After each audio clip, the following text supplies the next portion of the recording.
Hello friends, എല്ലാവർക്കും പുതിയൊരു വീഡിയോയിലേക്ക് സ്വാഗതം. ഇന്നത്തെ കഥയിൽ മഹിയുടെ കൂട്ടുകാരൻ ഇന്ദ്രജിത്ത് മഹിയെ ഉപദേശിക്കുന്നുണ്ട്. വിവാഹത്തിനാണെങ്കിൽ ഇനിയും ആലോചിക്കാൻ സമയമുണ്ടെന്നൊക്കെ പറഞ്ഞിട്ട് മുത്തശ്ശിക്ക് വാക്ക് കൊടുത്തെന്ന് പറഞ്ഞ കാര്യമൊന്നും ഓർക്കണ്ടെന്നൊക്കെ പറയുന്നുണ്ട്. മഹി അപ്പോൾ പറയുന്നുണ്ട്, ഇനി ഒന്നും ചെയ്യാൻ പറ്റത്തില്ല, എൻ്റെ ഗൗരി എൻ്റെ കൂടെ ഉണ്ടായിരുന്നെങ്കിൽ എനിക്ക് ഈ സങ്കടമൊന്നും ഉണ്ടാകത്തില്ലായിരുന്നു എന്നൊക്കെ പറയുന്നു.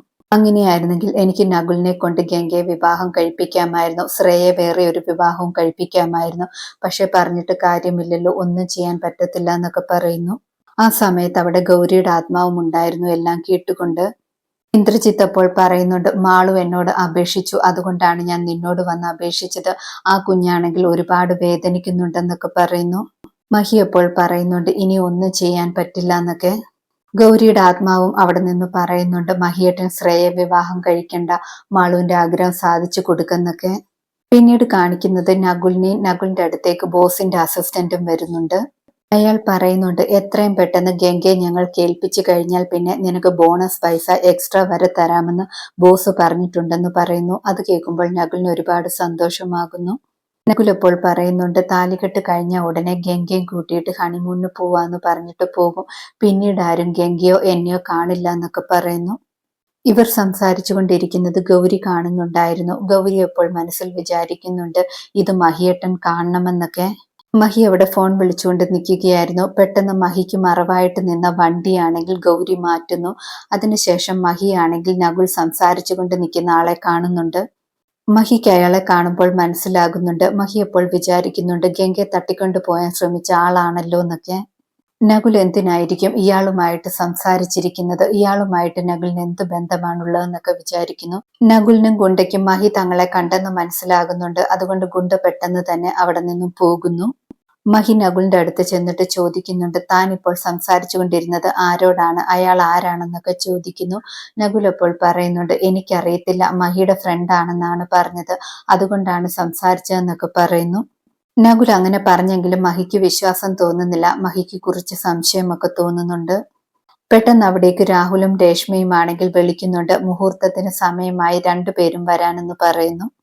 അതിനുശേഷം നകുലും മഹിയും മണ്ഡപത്തിലേക്ക് ചെല്ലുന്നു. മഹിയാണെങ്കിൽ കുട്ടിക്കാലത്തെ കാര്യങ്ങളൊക്കെ ആലോചിക്കുന്നുണ്ട്.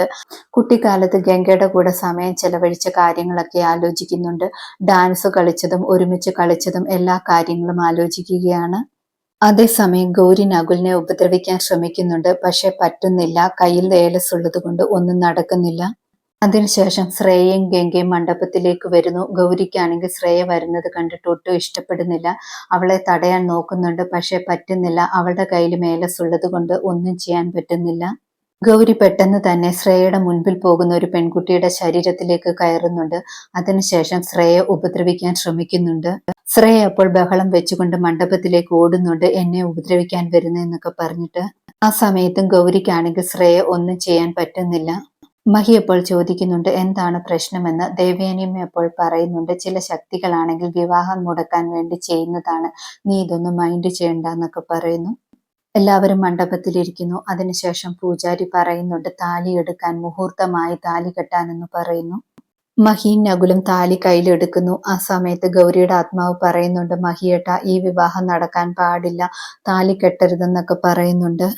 മാളുവും ഒരുപാട് സങ്കടത്തോടെ അച്ഛനെ നോക്കി വിഷമിക്കുകയാണ്.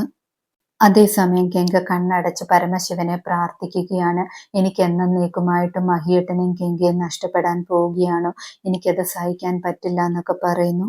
എന്റെ മനസ്സിൽ എപ്പോഴും മഹിയേട്ടൻ മാത്രമേ ഉള്ളൂ എന്നൊക്കെ പറയുന്നുണ്ട്. ഗംഗ മഹിയുടെ കഴുത്തിൽ താലി കെട്ടുന്നത് സ്വപ്നം കണ്ട കാര്യമൊക്കെ ഗംഗ ആലോചിക്കുന്നുണ്ട്. നകുൽ ഗംഗയ്ക്ക് താലി കെട്ടാനും അതുപോലെ മഹിയാണെങ്കിൽ ശ്രേയയ്ക്ക് താലി കെട്ടാനും പോകുന്നുണ്ട്.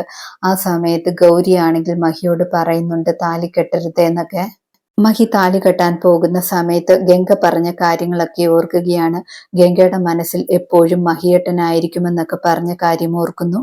അതിനുശേഷം മഹിയാണെങ്കിൽ ഗംഗയെ നോക്കുന്നുണ്ട്. ഇന്നത്തെ കഥ ഇതോടെ അവസാനിക്കുന്നു. പുതിയൊരു കഥയുമായി വീണ്ടും കാണാം. താങ്ക്